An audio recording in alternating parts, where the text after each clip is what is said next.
అస్సాంకు చెందిన ఓ వ్యక్తి వెదురు కర్రలతో కట్టిన ఇల్లు అందరి దృష్టిని ఆకర్షిస్తోంది.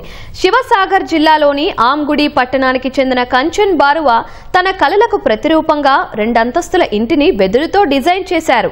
అస్సాం గ్రామీణ ప్రాంతాల్లో వెదురుకు ఎంతో ప్రాముఖ్యత ఉంది.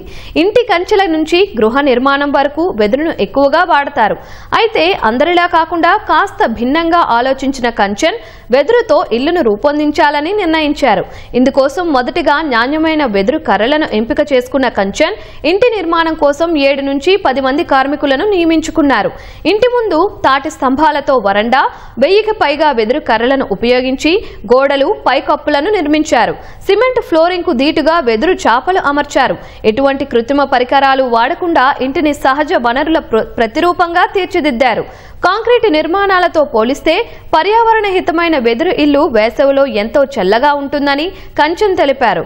వెదురుతో కట్టిన ఈ ఇల్లు అస్సామీల వారసత్వం, స్థిరత్వం, ఆశలకు ప్రతీకగా నిలుస్తుందన్నారు.